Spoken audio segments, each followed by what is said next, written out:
I'm Coach Scott Graham. Life for me is about stepping up to the plate. It's about tapping into adversity for strength. It's about seeking challenges, stepping outside your comfort zone, going where you haven't gone before. It's about living to your fullest, knowing what you want and where you want to go, and then going for it. You can see this philosophy throughout my entire adult life. From the Outward Bound course I took in 1984 in the Everglades to a focus on long-distance running when I lived in Tampa, Florida, to spending 5 months hiking on the Appalachian Trail from Georgia to Maine by myself, to a career as an Outward Bound instructor. Even today, as I push myself to traverse every peak in the presidential range of the White Mountains, over 21 miles and 12,000 feet of extreme hiking in one day, my life reflects the values of living to your fullest, knowing what you want and where you want to go, and then going for it. I step up to the plate. Life for me is also about balance. It's about not becoming attached to having to have this thing or that thing. It's about not becoming attached to the need to step up to the plate.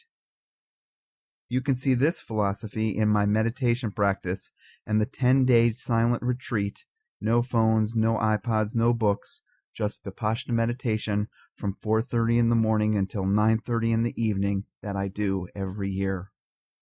Life is about being okay with who you are and where you are. It is these qualities, living to your fullest, knowing what you want and where you want to go, and then going for it, mediated with being okay with who you are and where you are, that bring me to coaching as a profession. I coach people who want greater balance, direction, and fulfillment in their life, career, and relationships. I help people get their bearings and get going. These aren't some cute taglines I thought up to promote my coaching business while hanging out at the beach drinking a margarita. It's what I live.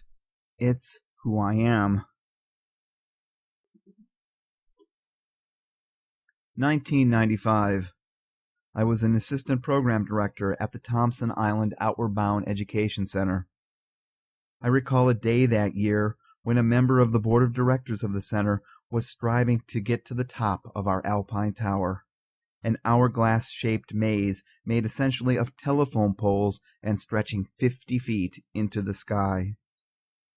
She found herself stuck 2/3 of the way there, paralyzed by a combination of fear, lack of confidence, lack of faith, and lack of hope. I watched as she communicated with her belayer, the person on the other end of the rope, keeping her safe from falling. "I'm going to fall." "I've got you. You're okay." "I can't go on." "Yes, you can." "No, I can't." "What should I do?" The instructor looked at me and asked. "I'll go up and help her," I said.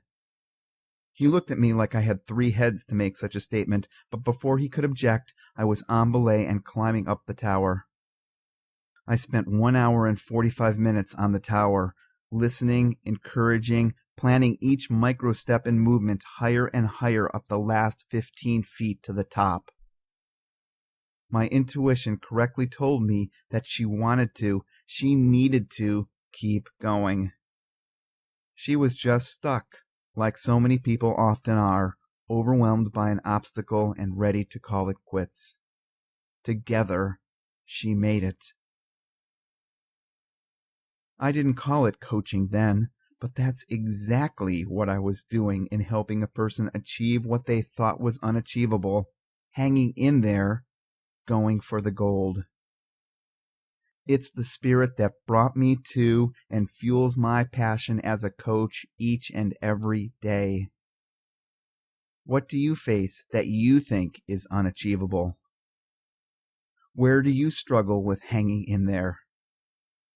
Are you ready to go for the gold? Together, you